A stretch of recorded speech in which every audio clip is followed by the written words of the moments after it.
Hello, everyone. This is Coresair Mack, President of the Illinois Mental Health Counselors Association. And today I am joined by a past president of ICA, Dr. Kimberly Hart. How are you doing today? I'm doing well. I'm doing quite well. In the midst of all the things, I can still say I'm doing well. Yeah. Mhm. Perfect. Right. So Yeah. at least one of us can say that. So that's great. Right. I'm gonna wish you well. Fingers crossed. Yes, all All right. So let's go ahead and jump right into it because all your fans want to know, how did you become interested in counseling?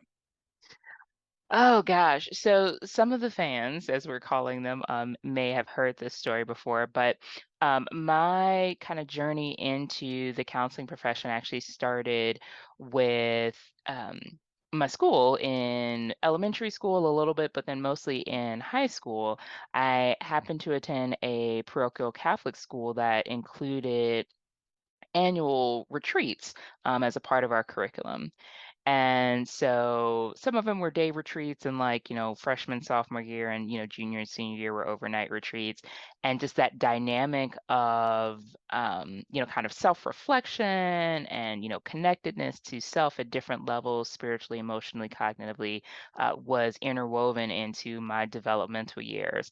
And I loved it so much that post graduating from high school and as I got into college, I had an opportunity to actually start to facilitate some different retreat work events, and eventually actually became a part-time staff member on the retreat team out of Woodstock, Illinois, that actually facilitated my high school retreats. And I realized somewhat selfishly that I enjoyed facilitating retreats because it gave me the one in to be able to go on them without having to pay for them. Uh, and it was just a really awesome experience. And I did that for 10 years while I was working part-time in the city. I'm from Chicago, home and Hart is in the city, and I worked with a lot of different schools. We mostly did youth retreats and school-based retreats, a lot of parochial Catholic schools, right, as my school was. And I would see some of the same students, from year after year. And I sort of towards the end of that time frame, I started to having this thought. I'm like, I wanted to, I felt this sort of inclination and calling and sort of this capacity that could have an impact on the other 362 days of out of their lives, right? It was kind of the way it came across. Because sometimes we do these 2-day, 3-day nights retreats, and then I see you again next year. And so, kind of again, this sort of loosely connected, like, have this experience, more impact working with youth. Youth are in school. Let's be a school counselor. Is kind of how that sort of very quickly train of thought. It was, within a couple of days probably. And then I spent a very good chunk of time, probably a couple of months. And I remember one particular day, I was just like glued to my computer. I was really trying to figure out how to become a school counselor without having to go back to graduate school. Yeah. And as the story goes, it sounds like one of those things you hear people like they say it all the time, so it sounds kind of corny and rehearsed, but it's also very true. I spent more time trying to figure out how to become a school counselor without going to graduate school than I spent applying to graduate school. Um, in kind of the crux of when this all decision kind of came about that this is what I'm feeling called to do. I've been involved with my high school a little bit more, attended this centennial alumni event, met a alumni of my high school who had graduated before I was even in the high school, but then had went to the same program, went to a counseling program, was working as a counselor. We got into this sort of impromptu conversation of like, you should apply to Northern. And ironically enough, I didn't even remember it at the time. It wasn't until kind of after I was on a campus, after I'd applied, that I realized I had been to NIU before for a volleyball camp. And I still own the volleyball that we got to take home from going to this volleyball camp. Okay. Wasn't thinking about NIU, wasn't thinking about going to graduate school, but apparently, went to camp there and, how many ever years later, full circle, here I am again. And from that conversation, NIU was actually the only program I applied to at first. It was sort of this, single-minded, sort of pursuit. And I am a woman of faith, and I believe in divine calling and divine intervention. And if anyone wants to have that deeper conversation with me another time, we can have that. So I hope no one tunes out right now just because of me saying that, because it's not so corny and hoaxy as some people talk about it from certain religious perspectives. Nevertheless, definitely a lot of kind of influences and sort of timing of pieces just kind of connected on a very spiritual kind of connected plane for me. And so again, my goal was I was going to become a school counselor. And so here I am in graduate school, doing that thing and really focused on, get through the program, and I'm going to go back to Chicago and be a school counselor. And so that's kind of like my journey of how I got into the profession, that kind of evolved over time for sure. All right, nice. So then, excuse me, sorry about that. So Mm. then, when we take a look at your journey, right? Mhm. Wasn't trying to go back to school to be a school counselor. You mentioned you spent a lot of time doing that instead of actually applying. So then begs the question, what school did you go to for your undergraduate and graduate degrees? Yes. So I mentioned Northern Illinois. I did go there for my graduate degree in counseling. But my undergraduate degree was actually from the University of Illinois in Urbana-Champaign, the U of I.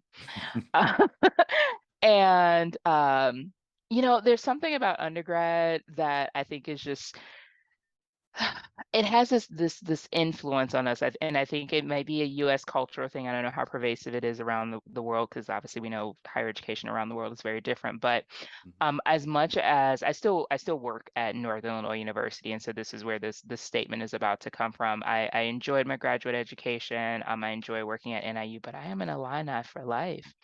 Um, and that too was one of those kind of divine intervention moments, in my perspective, and as I look back on it, because in high school I was a part of a scholarship program that required us to apply to 6 different schools for undergraduate, and as we were completing high school. And so that requirement is pretty sure the only reason I applied to that many, was we were kind of on that go to college track, and so I'm pretty sure I was planning and going, but I probably wouldn't apply to 6 schools.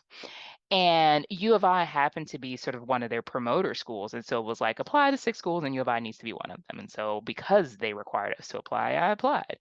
I remember going to campus, and I thought it was a beautiful place that I had no desire to be at. And about 2 weeks before I happened to get my acceptance letter, like it's one of those things, like I can only tell the story because of looking back at it. Um, I woke up one day and I was like, I want to go to U of I. I can't tell you why. There's nothing in my history or experience that could say, oh yeah, that probably blah blah blah blah blah. And yes, no. I'm sure we can do all the psychoanalysis in the world. No. But I had this inclination, and roughly about 2 weeks later, I got my acceptance letter. At that time, I'd recently got my tonsils taken out. I'll skip that tangent. So I couldn't yell, but I remember opening up this envelope and just being super excited. But yeah, I went to U of I, and like I said earlier, I went to school, enjoyed the experience. It was, sort of the next step in my journey, but I had no plans for graduate school. I actually didn't have any plans for career, and I would think that's one of the things, when I sort of full circle back to the idea of becoming a school counselor, that I wanted to really kind of fill that gap. Because when I think about my high school education, and there was definitely a lot of influences about, going to college, the benefits of going to college. I definitely went to school that, um, talked about other post-secondary pathways, but the college thing was the grand influence.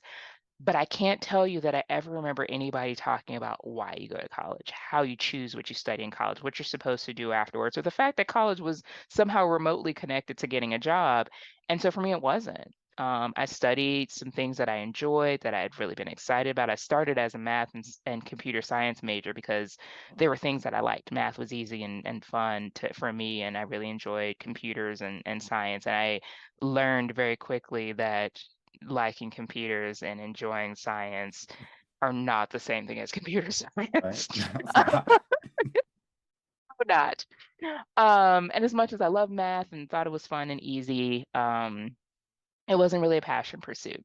So I eventually switched my major to philosophy, which I thoroughly enjoyed, very much so aligned with, kind of how I see and think and function in the world.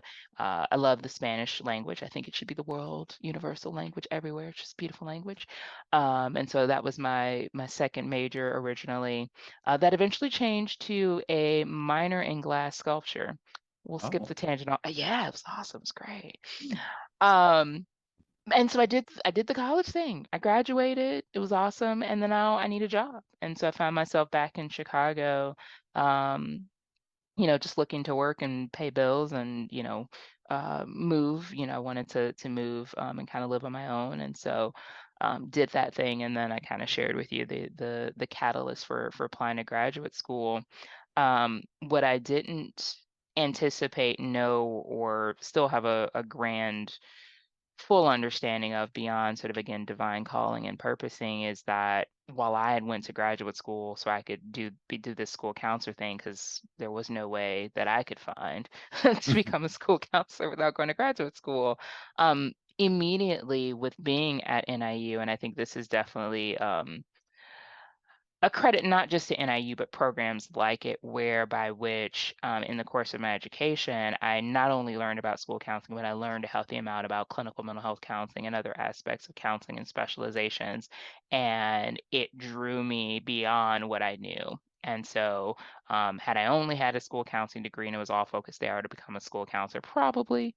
Um, we'll skip all that speculation. But ultimately, in my last year, my graduate program, having done some school counseling, did a lot of that work and specialization, but then also dabbled quite a bit in the clinical counseling and specialized both between my internship, the time in which I was supposed to be applying for jobs and getting ready to graduate.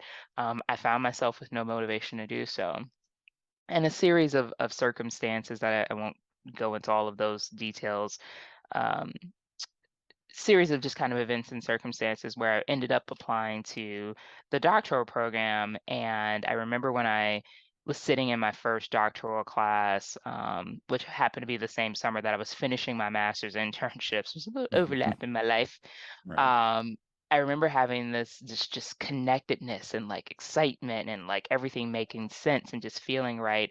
And that again, sort of retroactive, this is why I wasn't applying for jobs because this is where I was really, sort of the next step of where I was supposed to be. So NIU and a part of that sort of question with where I went to graduate school and then obviously my doctoral level of education as I was wrapping up my master's, having again one of those kind of divine calling moments, like I wasn't done here yet. And I didn't want to get a doctorate degree either, just like I didn't want to go to graduate school. Um, and my initial calling or my initial kind of thought about it, and so was trying to figure out like, okay, if I don't feel like I'm done here at NIU, but I don't want to get a doctorate degree. What am I gonna do? And it all unfolded, kind of slowly and progressively over those last few years, and I did stick around and get a doctorate degree that I thoroughly enjoyed too. So, All right, very nice. mm, So, excuse me. So, for mm. a lot of you guys that don't know, Kimberly was actually one of my doctoral teachers when I was in the program. So, she's Small seen world. me right from my first class all the way to almost my last class. So, you've been there for my entire journey during my graduate degree years. Mhm, mhm. I still think about our group class and the process groups experience from time to time. It's awesomeness. Awesomeness, exactly. Oh, embarrassing for me, but awesome for everybody else. But no, I enjoyed them. I really did. They were great. So then, speaking about that, how long have you been doing therapy for? I would say not long. So officially with it being 2022, I would say I've been in the profession for um 10 and a half years. Well, I guess we can say 11 and a half years. But that includes me starting my graduate school program. And so from the point of graduation and licensed with my master's, I've only been a clinician since 2013, October 2013 to be exact. Don't ask me what date. I think it says the 23rd on some certificate. I do not have photographic memory, but I'm a pretty good visual strength person. Anywho, Mhm. um, so yeah, so since 2013, and so a little bit under a decade that I've been working as a clinician, and it's interesting because it's I know what I know, and I would say that I'm a pretty solid and strong clinician. I'm definitely not a seasoned clinician yet, which is not necessarily about age of person, but really I think about depth of engagement in various facets of our professional sectors and different kind of modalities of practice and things like that, or places of practice more than age or even necessarily years in the profession. But so I feel this simultaneous, like, yes, I'm here, I'm solid, I am a counselor professional. And I'm also like, you ain't nobody. Like 10 years ain't nothing. And so it's interesting. But yeah, that's the answer to your question. It's been, a little less than 10 years. Um, and just thinking about, in saying that, acknowledging that, what that means. And I, can imagine and just, all of the naysayers and judgments and like, we're turning this off. She ain't got nothing to share. She don't know nothing. Whoever's voice that is. But like I said, I think the meaning and um kind of depth of time in the profession is definitely what's the analogy of the moment? Colored, decorated, Mhm. foundational, really around the experiences and kind of engagement in the profession, as well as time. Yeah, definitely. So then, well, a lot of people know you as the person that quote unquote runs the graduate program at NIU. No, I'm pretty sure that wasn't your first job. No, we're going to talk more about that in a second. Mm, Well, I mean, not in a second, later on down the line. But yeah. what places did you start off working, and what did you learn as a result from working at those places? So I've had a very, and this is part of the reason why when I think about the time frame, a lot of my kind of, I would say, connections in the profession have been from a point of avocation. As far as like hardcore jobs, you get paid to do this. NIU and working as a counselor educator is actually my first job Oh, and employment in our profession in that specialization of counselor education and supervision. And a lot of my work prior to that, as I move through being a retreat facilitator and doing that work sort of pre-profession, working in higher education and working with different human relationship type service work in higher education as a graduate assistant while I was earning my degree, and then having opportunity during my master's degree, and then having opportunity during my doctoral program, working primarily in our universities and our counseling programs, in-house clinic in the community counseling training center, and doing a lot of counseling there throughout my doctoral program, sort of post-master's degree. Of course, my master's internship, and had an opportunity to work with the Alexian Brothers and continuing some volunteerism of that post my initial internship. Um, but again, a lot of my direct kind of service work has been through our training clinic, and collaborations with other partners in the DeKalb community, on different, either group work or kind of, brief therapy consultations and whatnot. And then, kind of quickly moved into the specialization of counselor education. I continue to see clients because it's definitely one of the things that I value most and I think is really valuable about the specialization of counselor education is when the teachers are also practitioners. mhm, For lots of reasons, some folks aren't. And so no shade, to folks for me making that statement, but I also think it's very powerful and dynamic to have that rich go-to of experiences. And so that's one of the areas that I continue to hunger for. Probably every other week, I'm like trying to figure out like where can I squeeze a little bit more time in my schedule, to see some more clients or work in another practice. Supervision is definitely my jam. And so, in addition to working at NIU, I do clinical supervision contracted work out of a practice in Naperville. And that's been something I've been really passionate about too. And so, there's a lot of vicarious counseling work that happens through supervision, in addition to the clients that I continue to see through the Community Counseling Training Center and helping to educate our new counselors coming aboard. Yeah, exactly. Mhm. Trust me, I need them. I'm becoming old, so Oh gosh. they need to pick up the mantle when I eventually drop it, right? Yes, yes. Hand it off, hand it off. Yes. Exactly. Hand it off. Mhm. That's a better term for it. So then going back to your work at NIU, being Mhm. the super Kimberly fan that I am, please let me know if I get any of these titles wrong. Oh gosh. Yeah, you've done a lot. You've done a lot. So you were, or probably still are, a clinical assistant professor. You probably still are the director of community counseling and training center, Mm. right? The counseling field experience coordinator and Mhm. the counseling admissions coordinator. Yes. All that. All that and then some. Like I said, you're a busy person. You've been doing a lot. So what made you apply to all those positions? Was it more of, oh, you just been here, so you do it, or you're just like, just give it all to me? So here's a historical funny story about that, or at least it's funny to me. So anyone who, particularly if you know a little bit about K-Corp accredited programs, have worked or adjacent counselor education, or just, whatever your adjacent knowledge is to that, you are probably aware that there's all these different, like in higher education and in counselor education, it's not just the teaching, it's not just the supervision, it's not even just the research, but there's all these coordinating components that make the program run.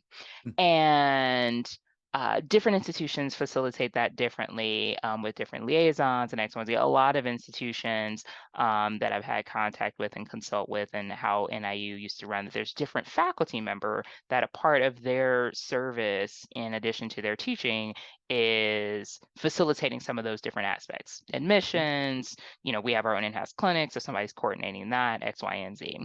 So my vision was, and I got confirmation about this because I asked about the other one, is that at some point, I don't know exactly when it happened, but the faculty at the time was like, we don't want to do this. Let's create a different position for somebody to do all these things. And not that they really didn't want to do it, but it's a lot of time, a lot of investment.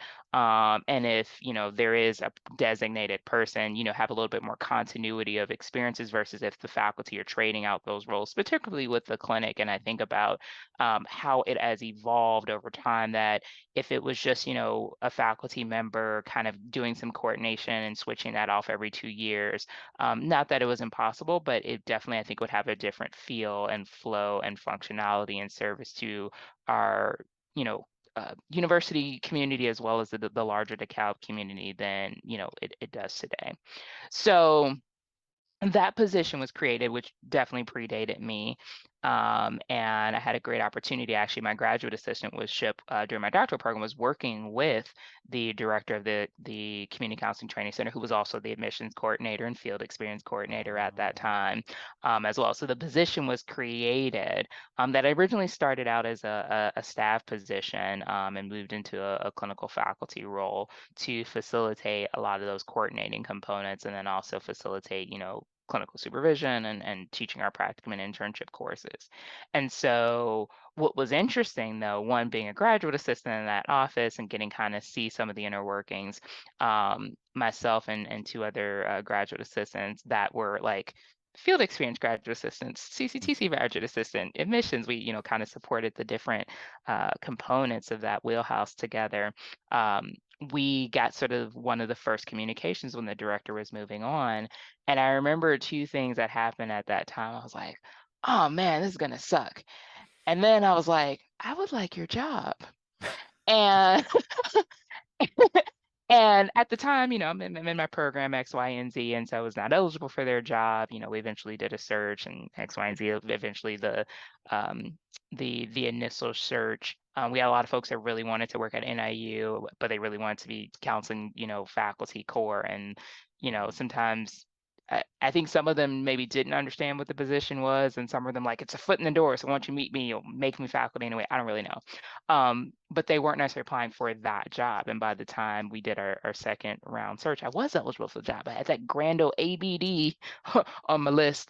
And I went ahead and put my hat in the ring, and had the opportunity to put the hat on, or whatever the other part of that analogy would be, or metaphor, and was able to secure the position. And I think one of the merits of that is I actually wanted to do that job. And I think for me, when I think about who I am and my experiences and sort of just my trajectory through um, into counseling and in our profession, I'm not surprised that I ended up where I am, because I am the type of person who I enjoy a great many things, and perceive myself as, not an expert in anything, but very multi-skilled. And I get bored doing the same thing all the time. And so being able to do some counseling, do some supervision, do some teaching, do some research, do some presenting, all in the same day, is right up my alley. Um, and some other pieces, right? So I do some licensure liaison work for our alumni and graduates. I was the assessment coordinator for a period of time, and some other things that I was our candidacy coordinator for a Oh, period of time. Some other opportunities that, wow. I am if something needs to be picked up, I'm gonna pick it up, except for the trash that people let blow outside of my house. I'm like, y'all need to go pick up y'all own trash. Anyway, I tried to withhold that tangent. Obviously, it didn't work. Um, but yeah, so definitely like in our profession and my commitment to it, if there's something that needs to be done, if there's something to be advocated for, especially in service to our students, in service to the strength of our profession, I have a hard time um, just saying no, especially if I can't see anyone in the wins able to pick it up. And I think there's a very big difference between able and willing. And when I think about all the different things that over the generations of different faculty who have been at NIU, some folks who have retired and new folks that have come in and been called elsewhere, the able piece based on just kind of stretch resources in our economy and time frame, and people need to be people first. That the able piece is sometimes where we feel stretched, and the willing, is where we stretch ourselves some more. And so I definitely find myself in that boat too, of really just what can I help with? What can I do? My supervisor and I have had some conversations about like, oh, somebody needs to do this, and I was like, well, nobody else has raised their hand. I was like, well, somebody who's on the tenure track needs to do it because we have all these university policies. I was like, well, okay, I'm gonna go back doing one of these five other things I was doing. Uh, Right. but yeah, I would say, kind of in short, it's in my blood. It was. Um, an administrative benefit, from, again, like I said, the historical piece and the vision of the faculty to be able to have a lot of these pieces kind of coordinated together with greater consistency. And I enjoy a great deal of it. And I think part of it is I really get an opportunity to see our students in so many different capacities. There's a little gap in the middle of it. So like I see them all at admissions and as they're applying in our pre-admissions workshop and all that. And I like pretty much learn all of their names, at least in written form. So people ask like, oh, was this person in your program? I'm like, no, I wouldn't know. And then I don't see them for like a year and a half because I rarely teach like first year courses. And then they all come to practicum. I'm like, okay, remind me your name again because I know your face and I know your name's on my list and I need to reconnect them. And then really kind of integral and love supporting them as they move through that that integration of this thing we call counseling and how it all comes together in different classes, and as they start to move into the profession and get licensed and move to different states to get licensed and all of those different fun things. To just really kind of have that ongoing connectivity beyond the classroom is definitely something that I enjoy. And so, yeah, that as the position stood and just kind of who I am and my personhood, that really felt like a good fit for this particular specialization and practice of counseling and counselor education for me. All right. Well, long story short, if you have any questions about NIU's counseling program, Kimberly is the person to go to, right? But no, that is great because a lot of people generally believe, if you want to work in a school, you have to, go away, get some Mhm. experience, come back. But you just pretty much said, here's how I did it, and I didn't even have to leave. Touche. Now, I will say for anyone who is truly interested in counselor education, there's a unwritten, I won't even call it a rule, but a trend for sure that there's a value in having experience with different institutions if you're going to be in particularly going into counselor education if you're pursuing that doctoral degree. And so if you did your undergrad at the same place and you stay for getting your graduate degree, not that you can't stick around and be successful, and some people need to, for financial, family, other accessibility reasons, but if you have the opportunity to go elsewhere. So when I think about the value of the experiences that I had at U of I and even the time between before I decided to move on to NIU, um, that was super, super valuable, and just that different experience that as awesome as NIU, it wasn't just all NIU, throughout all of my higher education experiences. And then also think about what draws you to a particular institution. So for me, both in my pursuit for that initial master's degree in counseling, um, the proximity to the city, but not necessarily being in the city, some of the financial aid opportunities were really significant for me. And the strength of the reputation of the program that really drew me in. When I think about the alumni that I met and just how they talked about NIU, it was like, yes, I didn't need to look anywhere else because it had and it felt like it met all the needs of things that I was looking for in a graduate program at that time and juncture. And I also think about, going to, my doctoral program and colleagues who were in my cohort who had, one in particular moved all the way from California, right? Because they wanted to work with this one faculty member who was at our institution. And that was something that they were needing and that was striving for. So whatever, that may be for different folks, to find that fit. One of the things I often tell our when folks are applying to their program and when they come to the interviews and stuff, I'm like, if you're looking for a really like cutthroat, competitive, like people competing against each other, trying to edge each other out type of program, that's good to know about yourself and you shouldn't come here.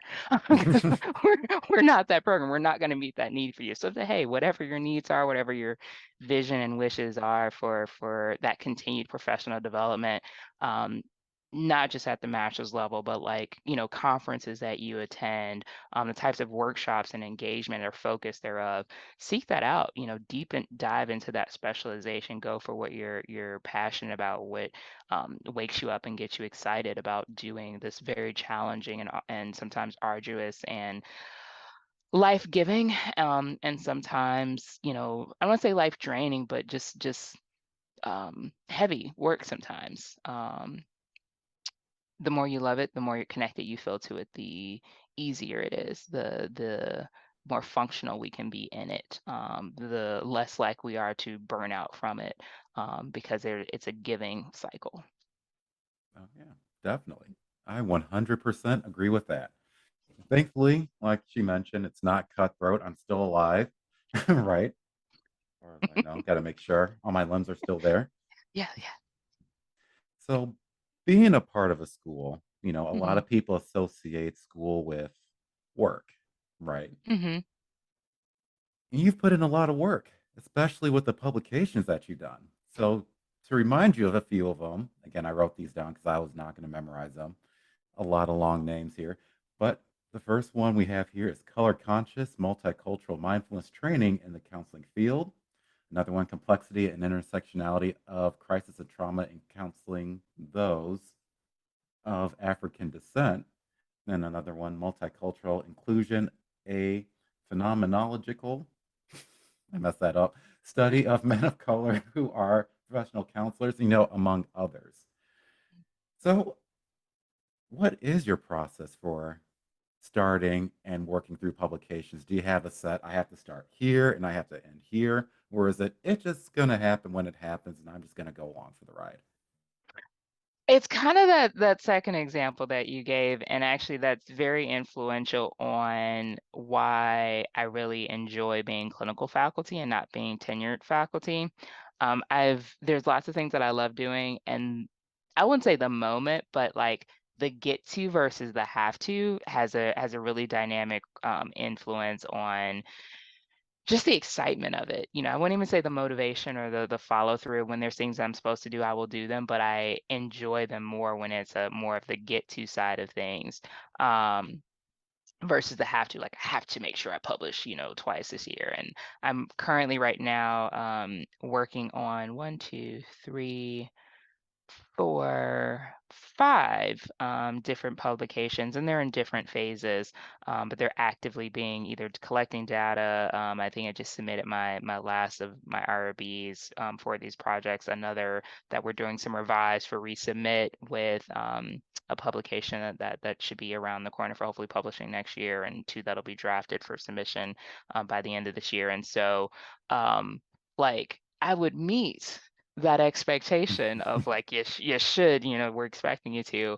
But I enjoy not having the pressure, in addition to some other things I would probably change too. But um, I definitely think in some respects, when you start looking at graduate school and, graduate career and publication and all of those different dynamics, um, it is a job, right? It's a job you're paying for.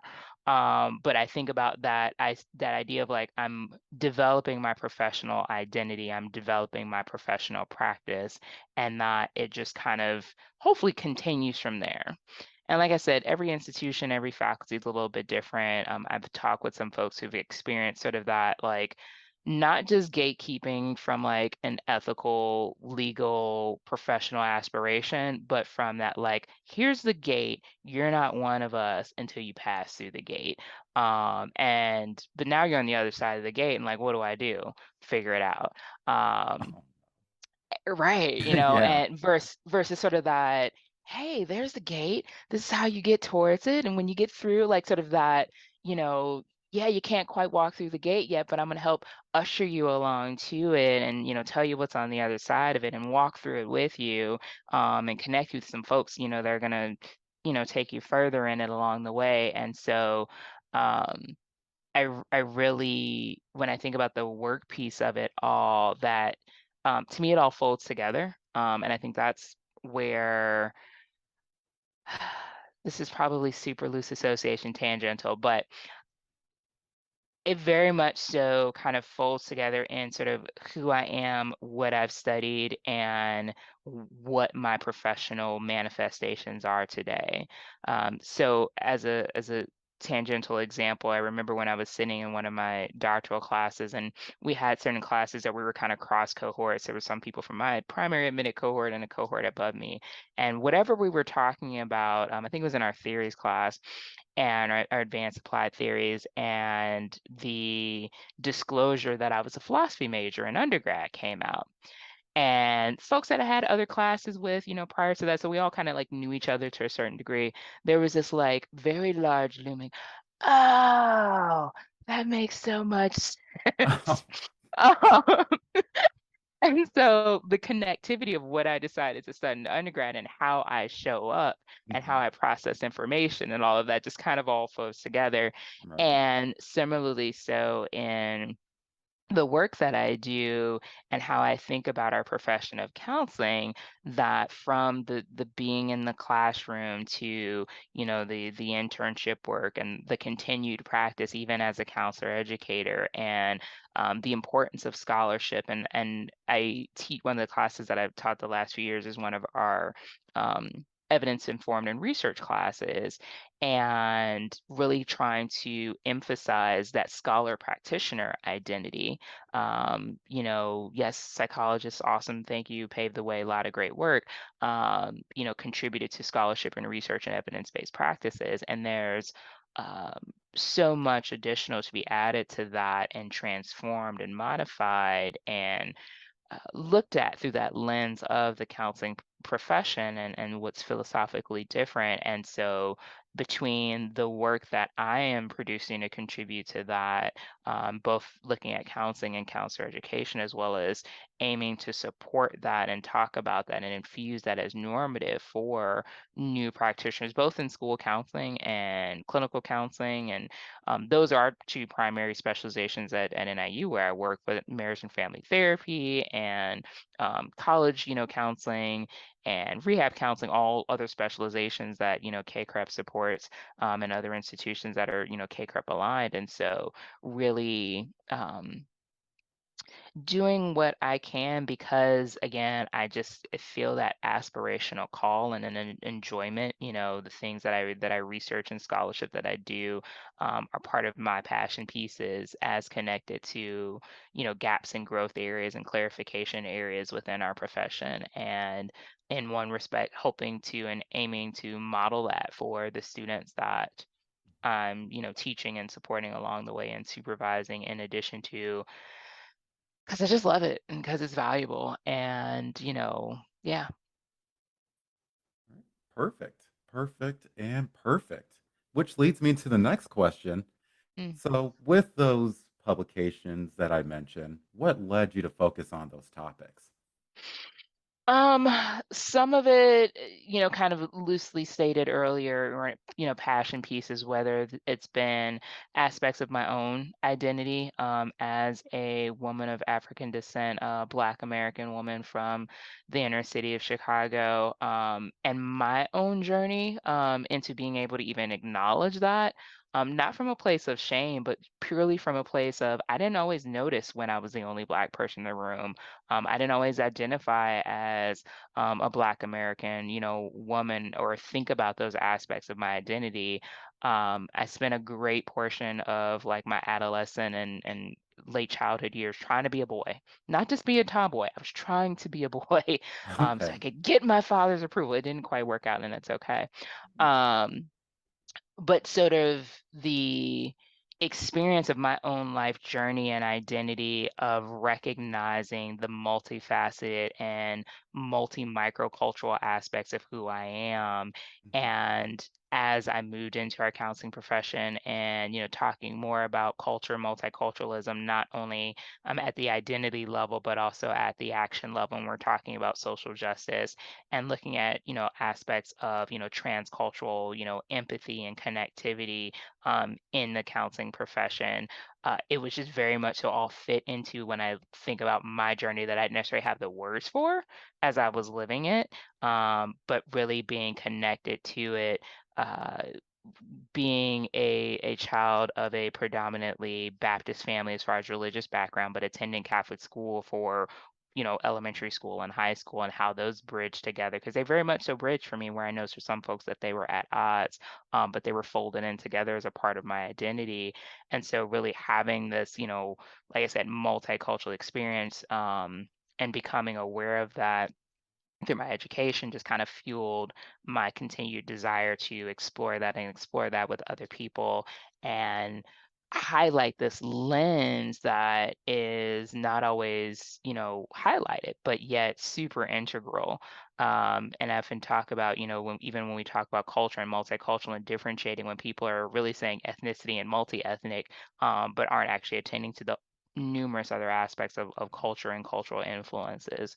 So that's definitely one piece. And I think, um, when it comes to uh, one of the projects that I'm working on right now that's not necessarily so fervent in the work that you've seen is it with supervision.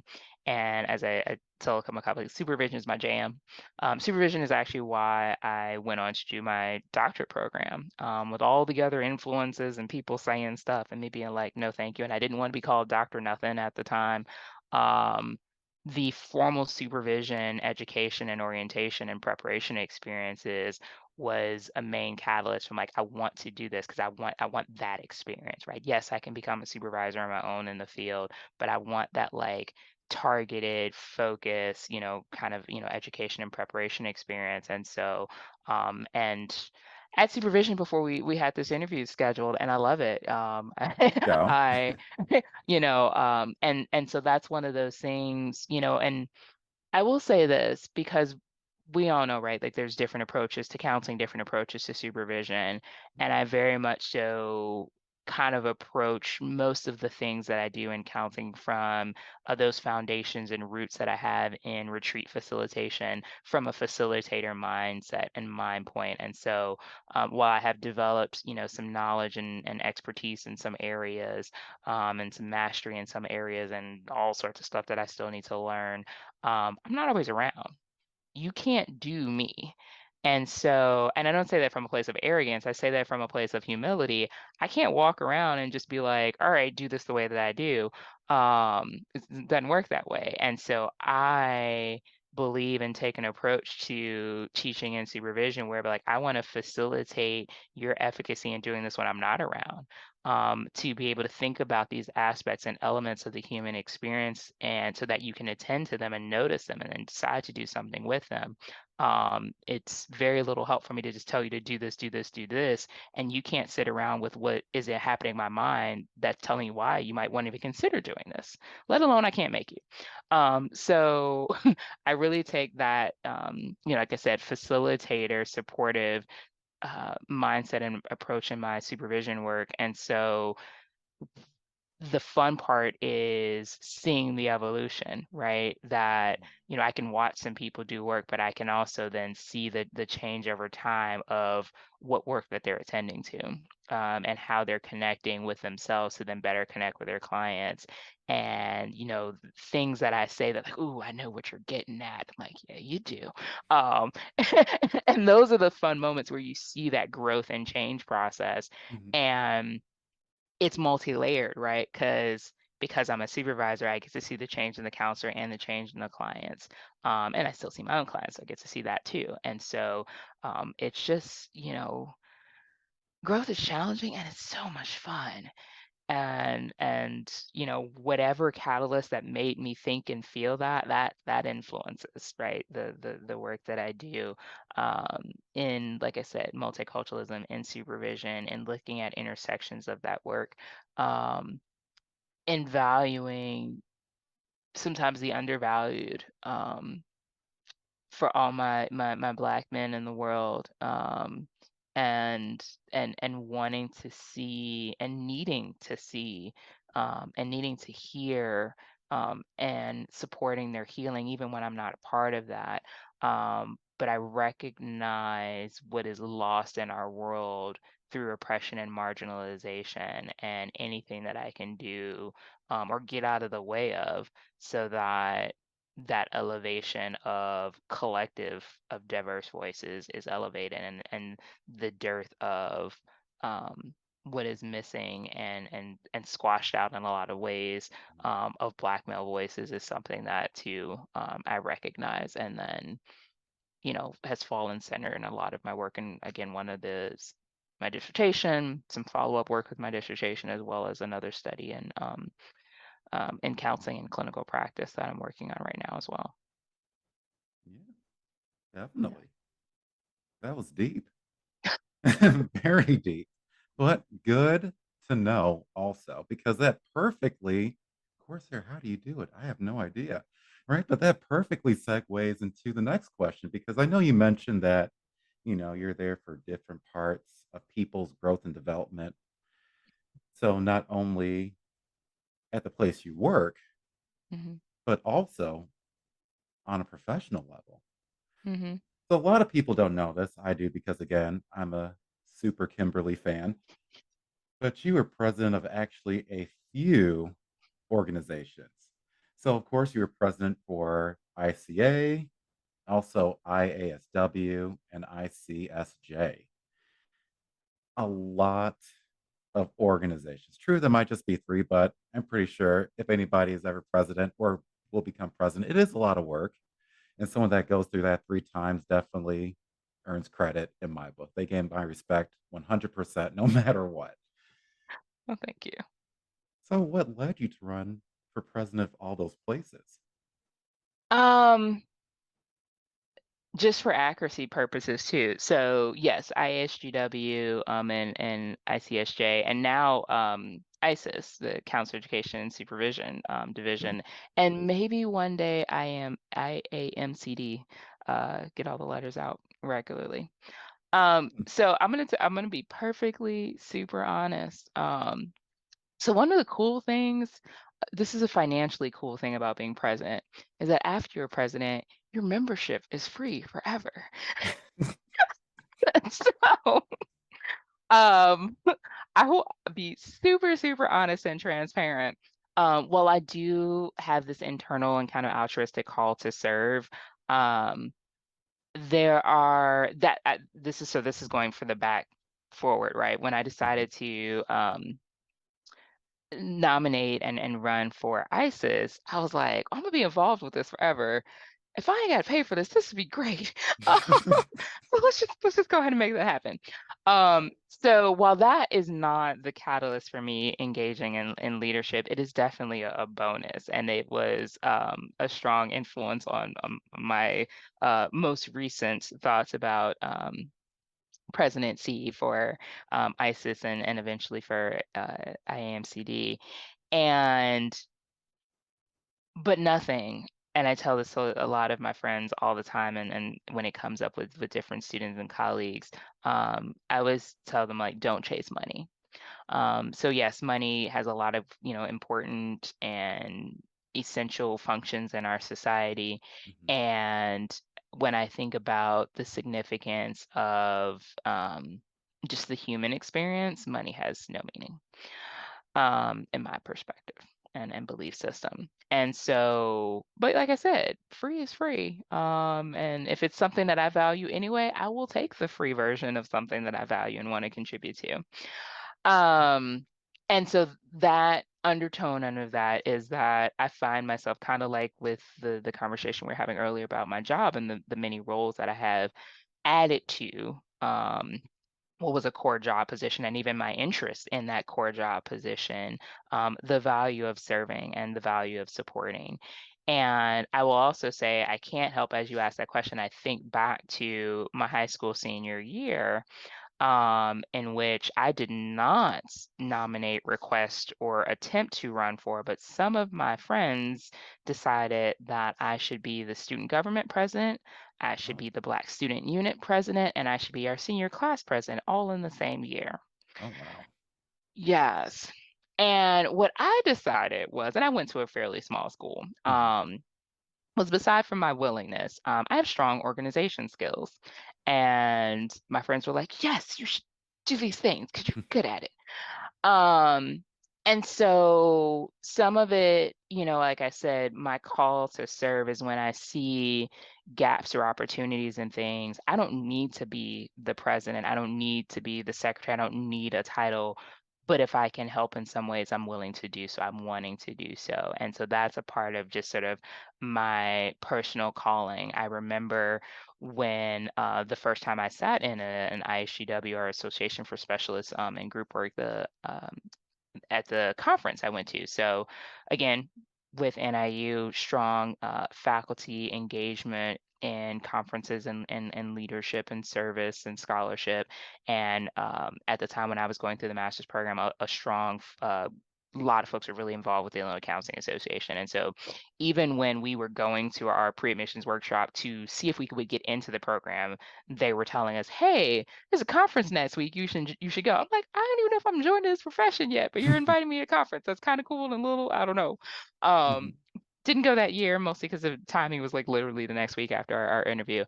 But I did go the following year in 2013 and kind of got really strolled in. But short version of the story, not that it hasn't already been long enough, is I love group work. Again, used to be a group, retreat facilitator, and absolutely love group work.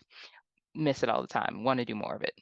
Um, Went to that association meeting, and they had a vacancy in the secretary position, and so they're like, oh, they kind of shared that, and I'm just sitting there like, I am here to like break in and just be present, but no one raised their hands. Like there was a Mm. nice amount of people at the meeting, no one was available as far as hands. So I'm just like, again, my like, don't drop the ball, help out when you can mechanism turned on. I was like, well, I can write, like little hand in the air. And became the secretary. And every so often, when for anyone who's been on an association, right, there's these governing council meetings, and usually the president goes, but sometimes the president's out of town, and the vice president, is sick, and the treasurer needs to, go take their cousin to a wedding. I'm making up all these examples, right? And so then somebody should go represent us at the governing council meeting. And so I've had an opportunity to go to a couple of those in my role as secretary, and see some of the inner workings, see some of the other opportunities. And so as I continued in my time, again, opportunity to become president, as folks move on. Um, and just again, wanting to contribute to seeing opportunities to contribute to initiatives, gaps. One of the things that, when we were truly talking about representation in an authentic way, when we're talking about diversity of voices, when we're talking about serving our collective community, that requires diverse perspectives. And I just don't mean diverse by ethnic background and cultural background. Like we need the introverts and the extroverts. We need the philosophically minded and the math minded and everything in between and all the other examples. And so, where I've seen opportunities for perspective, it's kind of like a Chicago CTA bus. You see something, say something, right? And so, it's how kind of I just naturally, show up. It's how, as I say, God made me, and I try to be present in that. And loose connection here, right? Sometimes people then ask me to be president in that. Uh, I'm not really funny, but that's my little comedic punchline right there. There you go. Right? Nothing wrong with that. So, like I keep telling everybody, you've Mm, been super busy. So, if you can remember, because I know mm, that you've done a lot. So, as president of those organizations, mm. what accomplishments were you the most proud of? Ah, the first one that comes to mind was I don't know if it was the first, like in all history, but it was definitely the first in many decades. Our IHGW group work conference that we held. Yeah, second year I was involved with the association. Wasn't president, still secretary at that time, which was awesome. But just, pulling that together, bringing, all a bunch of folks who were really excited about group work, in Illinois. That was definitely really awesome. The colleagues that I were working with, Chris Ryback, rest his soul, and Anna Marie Yates, and Mei Win Chen, and Chris Wheatley.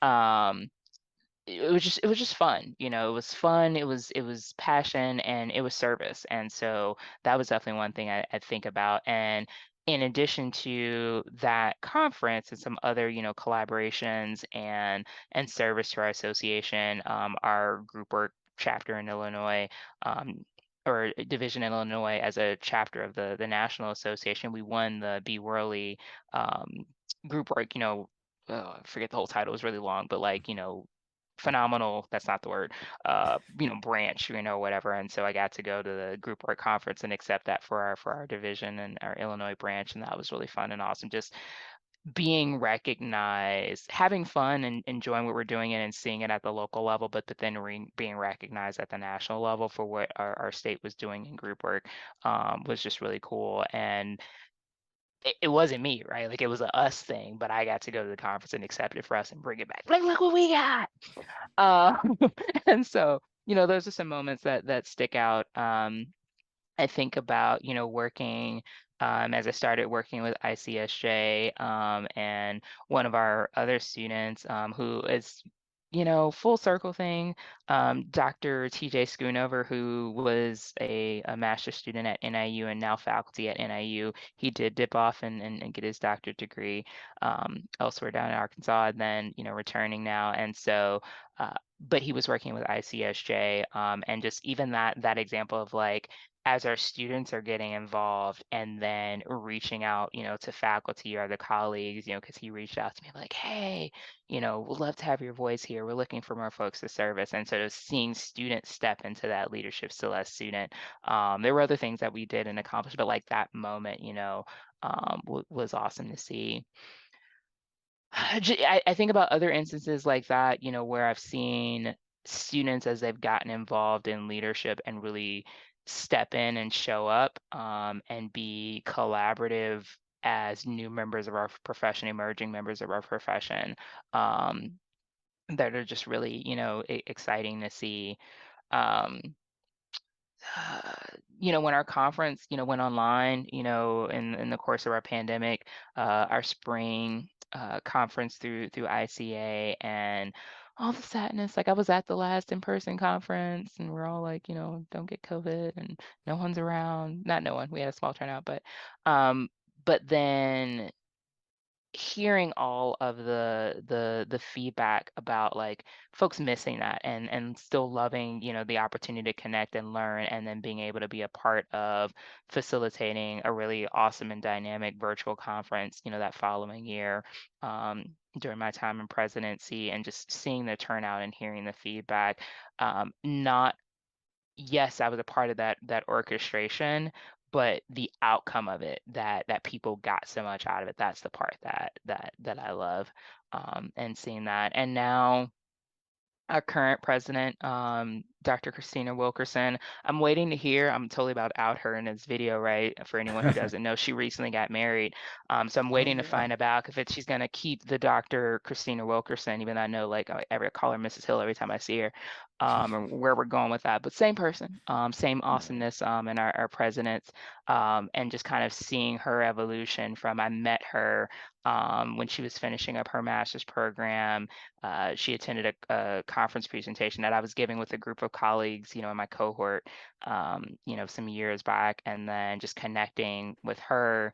And she eventually went on our doc program, and just seeing her doing her thing, and now president, like just seeing the growth and change and evolution in our profession, seeing you as IMCA president, that the evolution, the manifestation of effort into practice, into fantasticness, is, and not just because you all are NIU, folks are connected to that, not just because, we're ICA, and all of those components, but just across our profession, seeing growth and change.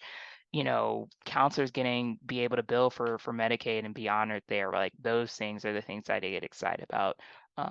Growth and change, and really help me stay excited, stay invested. Um, it's hard to stay in the trenches, but being willing to get back in it, um, is, yeah, those things. All right. Definitely. So now let's talk about what are some things that you would have done differently, or would you would have wanted more time to work on as president of those organizations?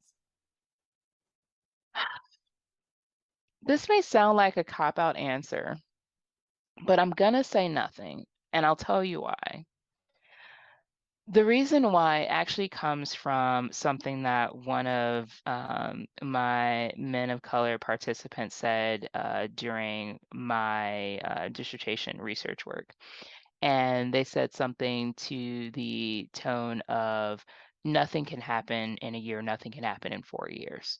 And that in the course of any presidency, there's a time limit of what we can do, what we can accomplish, even when everything's all working together. There, it's supposed to be a handoff. It's supposed to be a jogged, slow walk, striding relay race.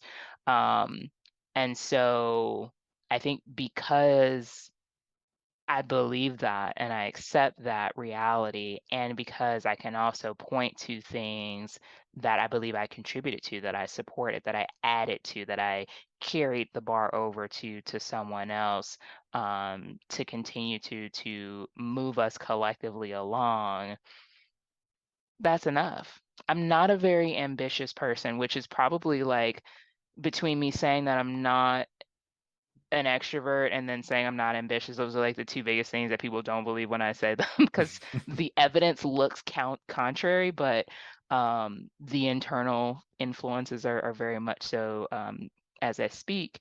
And so it was never about, what Kimberly accomplished, what Dr. Hart accomplished, what, thing I left about behind, what people can point to and say, I did that. And yes, there's been some things, along that way. But being able to see, like I said, that collective movement forward, or even just the maintenance of something, that things we didn't necessarily, backslide or, retract or something. Um, Looking at that and being able to identify those pieces, I'm like, yeah, some things could have been different. I don't have any regrets. I can't point to anything that I'm like, ooh, I totally dropped that ball, in a way that was detrimental, in a way that was, um, caused, some sort of, deficit to emerge or things like that. Um, and so, no. I can't say that there's anything that I would change. I don't have the expectation that, things should have gone any further than they did at the time in which I was serving in those formal roles and continue to serve, in a new formal role and in between in some informal pieces, and, continue down the road to do that informal, service work. Uh, it's not done yet. The book's not, finished being written. And so just because I am, no longer king or president, or pick your story title, in this particular segment of the text, um, the story still goes on. And so, um, yeah, I think in that too, I would probably encourage folks to make choices and move in a way that at the end of it all, or at the end of a chapter and end of a phase, you can say, no, I wasn't perfect and that wasn't the goal. Yes, I was flawed and that was expected. And no, there isn't anything I would do differently, because I'm not supposed to be perfect, because I am flawed, because I am human, and because the story isn't finished yet. I just moved to a different role. Yeah, definitely. Mm. So, as we're getting to our final few questions, you've given us a vault of knowledge and information, which I really do appreciate. So, we'll see if you have anything else to add for this next question, right? So, is there anything that you would like to tell people starting out in the field or who have been in the field for a while? Um, Probably what I just said, but in that perspective, and aiming to remind oneself, two things. One is balance is an act of creation. When I think about burnout rates, when I think about compassion fatigue, when I think about the slippery slope of, ethics and professional boundaries, and not in that like political correct way, but like in a like human integrity and transparency and care way. Um, that maintaining the balance of all those things is an every moment, what choice am I making type of experience. It's a type of life. Um, the other thing, um, is when we look at all the different needs and growth areas, and as we recognize, right, that not everything is at the individual level, and that there's these systems, at work, that systems are a combination or a collective of people.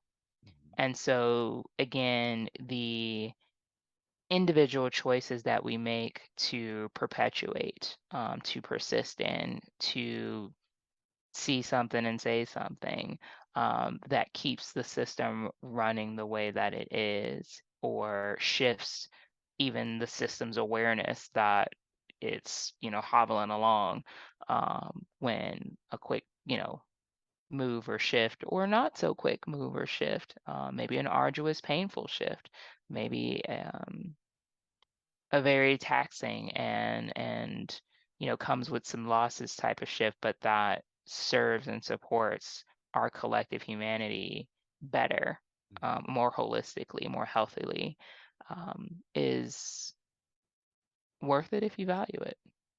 And the reality is some people don't. But for those who do, recognizing and thinking about, how do I contribute to the systems that my clients, that my family, that my neighbors, that my colleagues experience, and what about those systems aren't as healthy as they could be?